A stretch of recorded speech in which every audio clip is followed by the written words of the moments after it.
Once was a swagman camped by a billabong under the shade of a coolabah tree.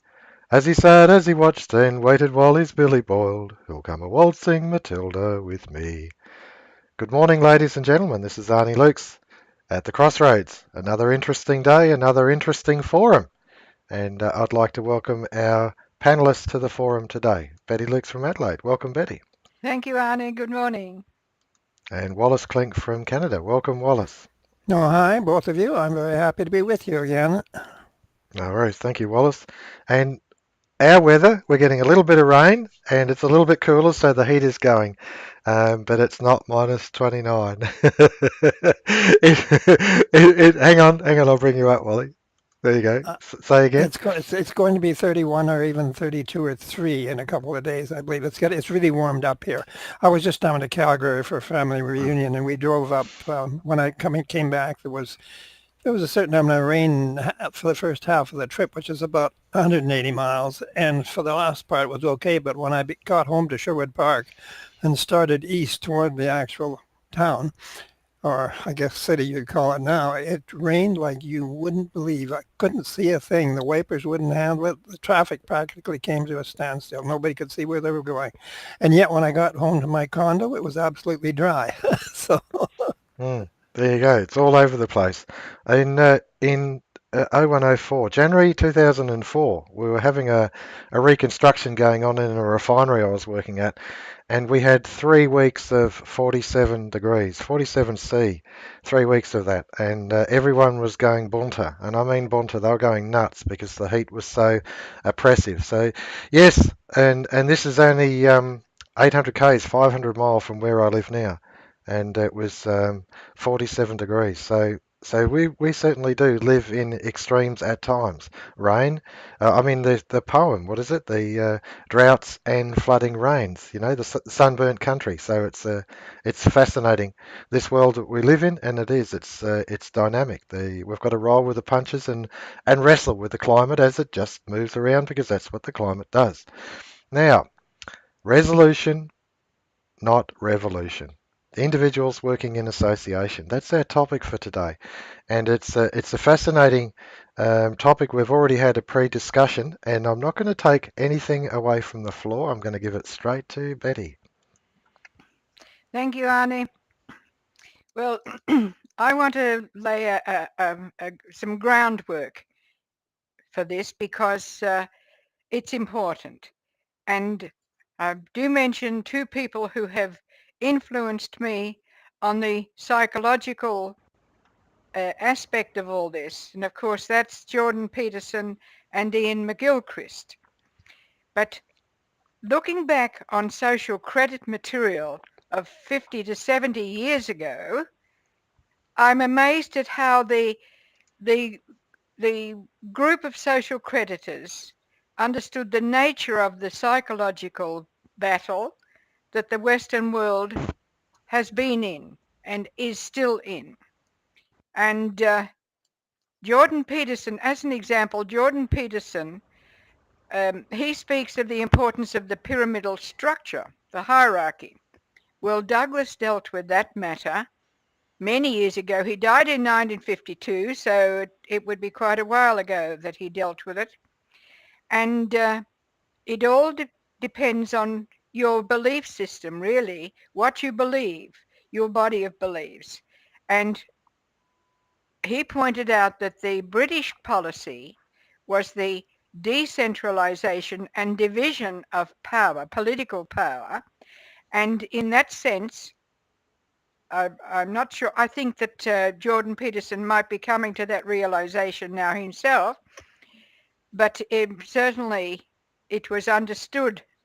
And the difference is that when it comes to an industrial system and an institution, things like that, yes, you do have a pyramid of power because you are dealing with the competence of the people and their experience and their understanding, all of that. And of course, you wouldn't put a bricklayer into an operating theatre. That's just a simple example. And we are social beings and have devised social institutions to serve us, and the political system needs to serve us. And that's where I want to begin, with the left hemisphere of the brain. And these are what Ian McGilchrist is bringing out, and I just think it's so important.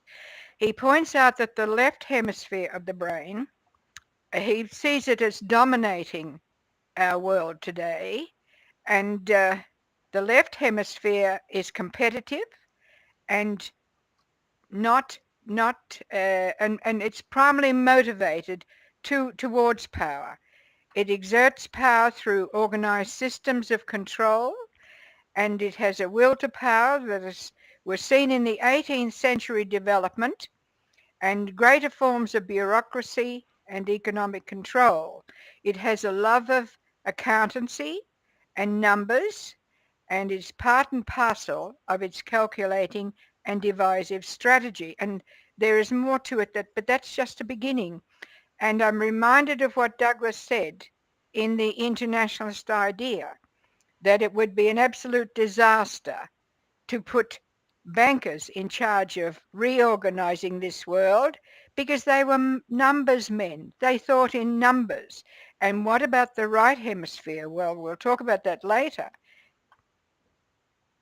All right, thanks for that, Betty. That's an interesting opening salvo, and there's a couple of points that you brought up that that were very apparent to me as you were bringing them up.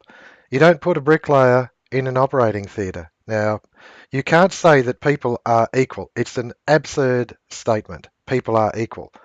If you go and you like a flutter at the horses and you like horse racing, don't tell me horses are equal. They're nothing like equal. And the fact is, in an operating theatre, you want the best. And you don't care what gender they are, what orientation they are, what nationality they are. You want the best. And the fact is that you determine the inequality of the surgeon if you're going in an operator theatre, because you want the very best. And that's, to me, is what we do when we choose a car. We're selecting a car based on our personal preferences, but generally it's also about reliability and spare parts availability and local manufacture and many other facets. And so we're actually making a quality selection. Now, equality is no quality, and it's an absurd statement. It's a nonsense statement. Wally. Well, as a matter of fact, I was just watching Jordan Peterson literally demolish our Prime Minister Justin Trudeau on that very issue, because he was making the cabinet equally composed of men and women, without obviously any reference to actual qualifications for the position, which is absolutely, well, it's essential to the well-being of the nation. We have to have qualified people, not equal people. You can have equal people at a rather low level of intelligence and competence. So it's no, and not only that, equality is an impossible thing to achieve. And if you're going to impose it, you have to have a mechanism of enforcement, and enforcement would be law. So if it's impossible to enforce, that gives you an eternal challenge in the realm of law. In other words, it's a great opportunity for a permanent career for legalists and lawyers. It's ridiculous, absolutely. But I think I was just watching Jordan Peterson's most shocking statement, and he deals with the situation too, and with the right and left portions of the brain, according to, and he mentioned Gilchrist in this context. And it's I think the left side is more to do with discrete information and functionality, and the right side is to do with, it's a higher level of cognition, and it's a higher level of thought that deals with ideas. And I think that today, Betty and I were just discussing this. My opinion is that the left side of the brain is being occupied with a lot of things which are unnecessary, but which keep people very busy. The right side of the brain, I think, has been hijacked by people who understand very well the role that it plays in higher levels of conceptualization. And I think they have quite cleverly managed to intrude ideas of a very abstract nature which are not practical, which have been used to guide our thoughts and our actions in a way which is not beneficial to us, which is actually enslaving us. Thank you, Wally. That's that's beautifully put. The observing the different facets of the, if you like, the psychology, the different facets of the hemispheres of the brain, and how we actually process information. And this in itself, we're hoping at some stage or other to garnish the knowledge from this man even further. And if we are, not only McGilchrist, but also perhaps even uh, Tweedy, Roderick Tweedy as well. Betty Lukes. Yes, well, I was thinking of Justin Trudeau when I was thinking about the left hemisphere and what Wally had to say about the gender equality in their parliament. And getting back to the left hemisphere, it points out this love of ordering and accounting, rule making and law giving is grounded on fundamental power to manipulate. Its rationality allows it to do this. It is a mechanism through which this power can be gained. And that surely sums up your Prime Minister, Wally. And the left hemisphere, the rationality is geared not so much to know the world as to use it.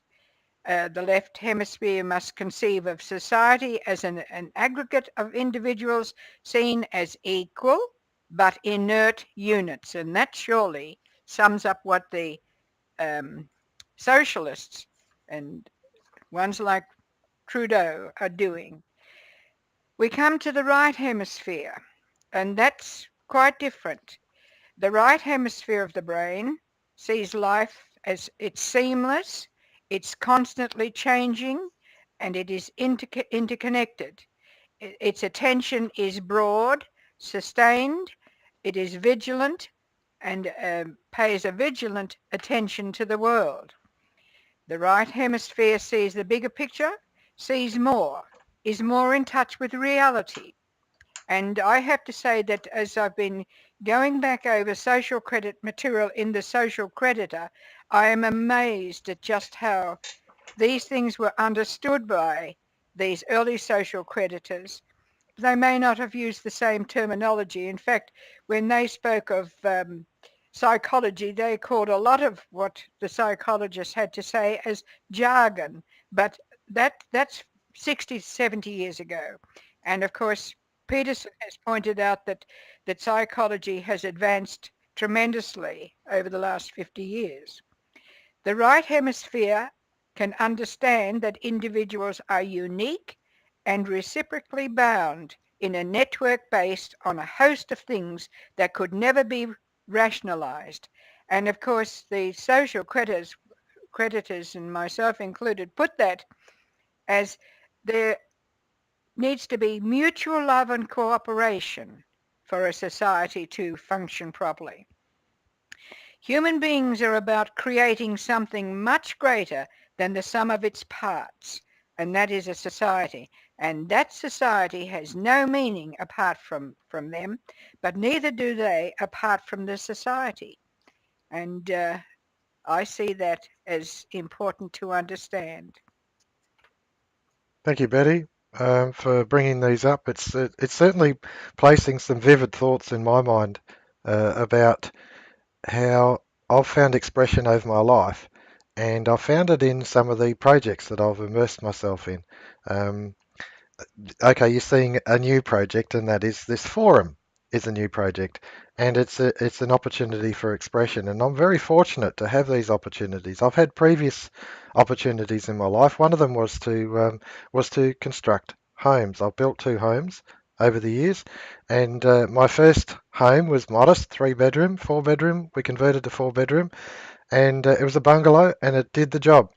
And this home we're in now, it took a lot longer. And honestly, it was a huge effort to get there, a huge effort. Now, you use the word equal, and I'll place myself alongside someone who chooses not to build a house and not to take on the initiatives in these projects. And you're adamant that I'm equal with that person or that person is equal with me. And in actual fact, that person may be a brain surgeon who doesn't build houses.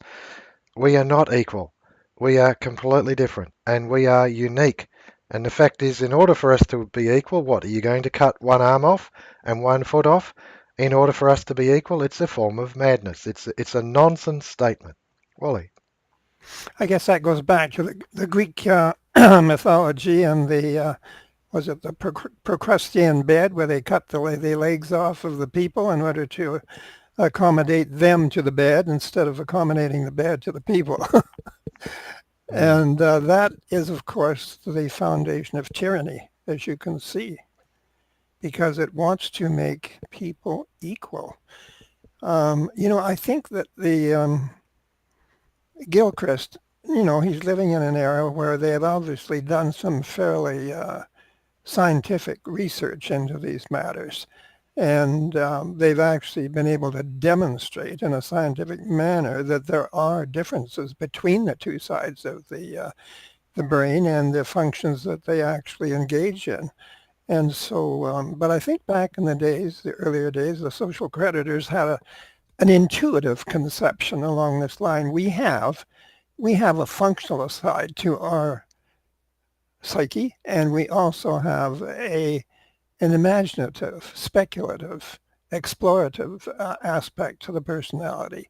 And I think that they intuitively sensed that, although they didn't have the scientific research behind it to describe it in scientific terms.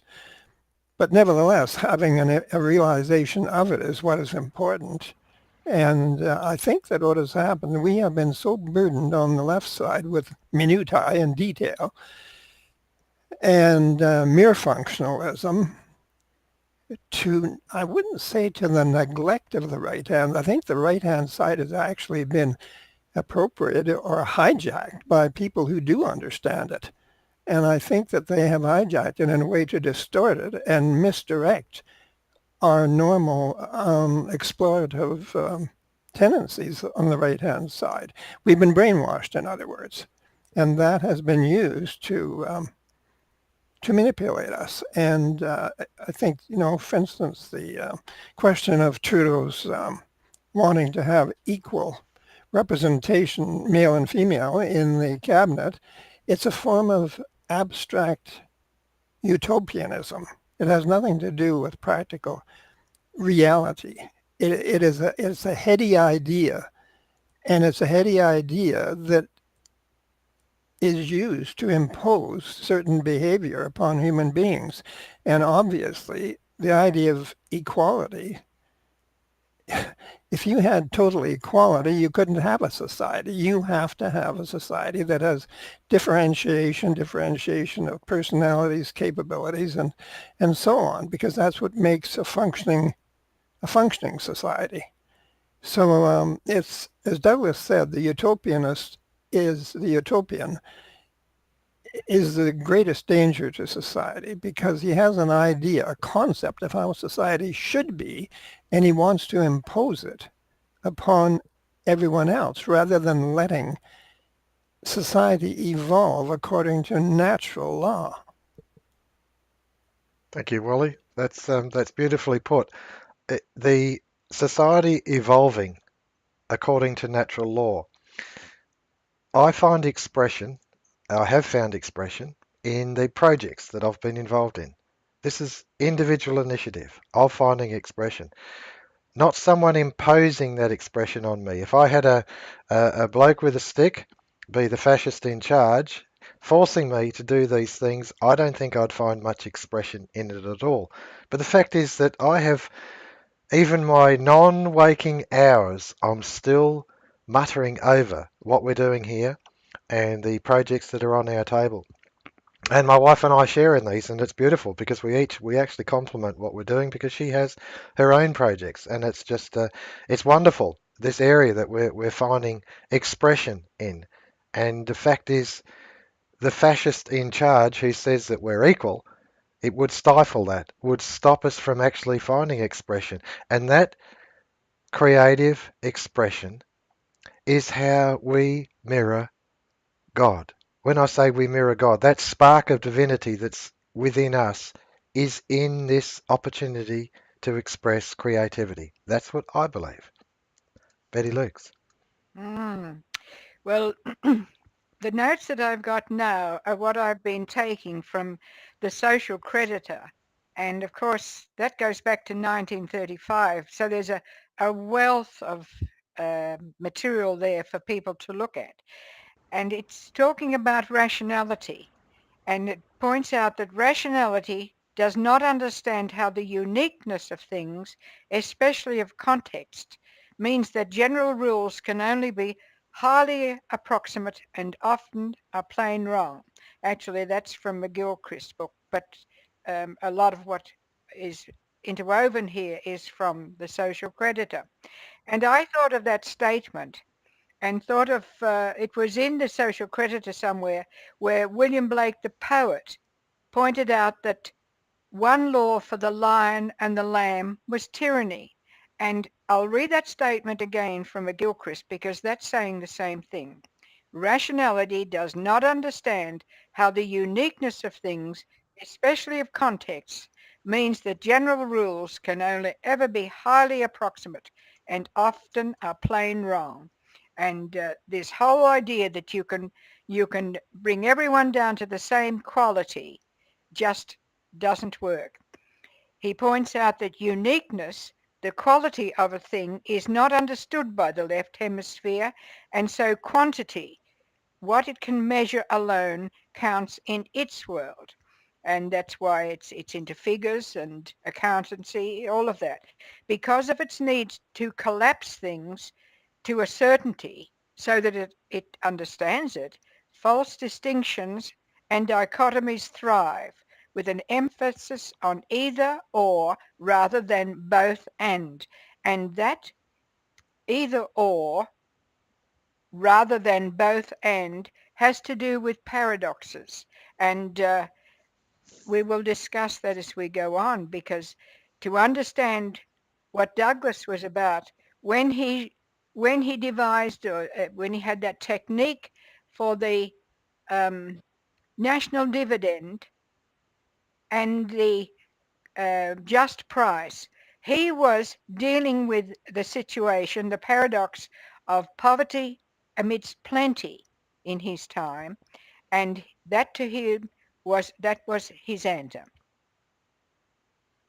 Thank you, Betty. That's beautifully put. We were thinking about this paradox, poverty amidst plenty. You've got if you like, people who only have labour to offer, and you've got the capitalist who has the infrastructure and perhaps the finances to back them, and they are not they're dissimilar in a sense, but they both need each other. And when you bring these two thoughts in a fashion together, you think, well, where do you actually find that common ground? And the common ground is that the capitalists can actually be rewarded for their effort and their initiative and their creativity, and that's through the financial system. And that's why the national dividend is so important, because it provides sufficient purchasing power to actually liquidate the costs of production. And so the capitalist balances his books. He doesn't have to exploit markets outside of his area. He can just be satisfied that he's producing locally for the local market, and what he produces is capable of being sold. It's an interesting phenomena, this paradox, and not either or, but both, and finding a solution that actually brings that answer. So it's interesting thinking. Wally Klinck. Well, the problem is, I'm afraid we've been enslaved by a false moral imperative, and that is that It is only moral that we should be able to benefit from what we directly do ourselves, which is an enormously conceited idea about the individual human being, if you think about it, because, I mean, especially in these days, in the automated age, human beings are involved in producing so little, actually. It's other factors that are actually increasingly involved, other factors of production. Well, if you're going to have production, what is the purpose of production? Is it just production? In other words, just work? No, it's to achieve a certain end, and that end is the satisfaction of human wants, needs, and desires. In other words, it is consumption. It's not to provide work. Providing work, again, comes from an abstract conception. It is, in a sense, a utopian conception, an idea that is to be imposed upon everyone. It binds up the whole system. It puts a bottleneck between production and its final destination. And that is a complete perversion of the whole process. I mean, we produce to get an end. We don't produce to produce work. If we were to do that, we would never advance. We would never want to advance. In fact, we would probably sabotage the technology we have developed today to assist us in production. It's an enslaving conception. And you see, that's where Douglas brought the whole idea of production and consumption together by adjusting the financial system, which he demonstrated was not capable of doing that and increasingly incapable of facilitating consumption relative to production. We have to have a second factor, and we do have a second factor that enters, but as a factor of debt. We can't claim what we're producing, so we run to the banks. The banks create money for us, but they don't give it to us. They lend it to us, and it's repayable. And it can only be repayable out of further work. So it may be work at one remove, but it's still work, and the work becomes greater and greater and greater because the differential between purchasing power and total costs and prices becomes greater as you replace labor with technology. So we're on a treadmill, and it seems irrational and it seems unbelievable in a way, but the more efficient we become, the more we replace labor with non-labor factors, the greater the deficiency is.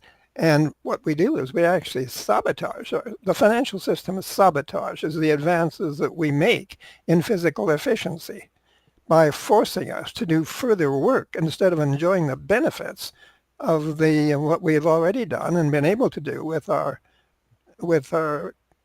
production capacity assisted by technology. It's really quite mad if you think about it. Mm. Thank you for that, Wally. That's beautifully put, and I think that's actually a good rounding of this forum. We're at the 28-minute mark. I'm going to just call for closing comments, but I just remind people that I'm going to run through our websites at the end because there's a mountain of information that's there at your disposal. Betty Lukes, closing comments, please. Well, I want to go back to the meaning of words because I can see how important it is that we understand the meaning or rediscover the meaning of what these early men understood and spoke about. And we'll just mention rationality as a closing comment and go on to the rest next time. But Douglas said rationality is like a slide rule. You get out only what you put into it. And McGilchrist says that rationality is the mechanical following of the rules of logic. And we need to understand what is reason, but I'll leave that till next week. Thank you, Betty Lukes. Closing comments, Wally Klinck. Well, that is quite true. Reason is a wonderful thing, but we have to use the higher level of cognition, which deals with meaning, purpose, and motivation in life. And that is a very different thing. Equality has a place. It has a place on an assembly line.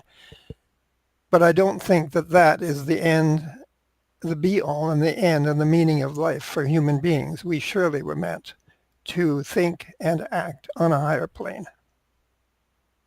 Thank you for that, Wally. I'm just going to direct our listeners to our website, our ALOR website, and in particular across here to the right, you'll see the library, and we've got a mountain of books and literature there, and we've also got the social creditor over here, the social creditor archives, and that goes back to this is 1934, Volume 1.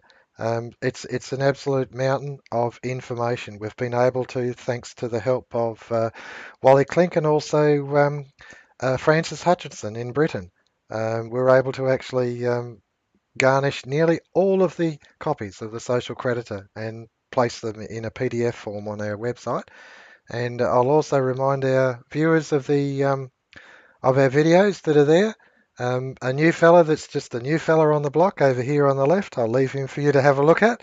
But we've got over 80 videos now that's there for you to actually go and have a look at what I consider the compelling case for social credit thinking. And finally, just a reminder that the videos that we were referring to today with Jordan Peterson talking about Justin Trudeau, the Prime Minister of Canada, um, all you've got to do is just do a Google search, and I'm sure you'll find all of those things quite readily available for you to look at and consider and to educate yourself, because this process isn't about instant porridge. We talked about the left and right hemispheres. It's not an instant porridge answer. It's not a left hemisphere right, this, that. It's not. You've actually got to go out after it, and you've got to do the soul searching and do the thinking and place yourself, in a sense, under discipline to learn these things slowly, slowly, catchy monkey. It doesn't come straight up, but it will come over time if you listen and you open yourself up to some deep thoughts as to how society does work, could work, should work, actually does work. What are the practical answers? And this is the beauty of what social credit is about, because it takes into account the human nature. Arnie lurks at the crossroads. Once was a swagman camped by a billabong under the shade of a coolabah tree. As he sat, as he watched and waited while his billy boiled, who'll come a waltzing Matilda with me?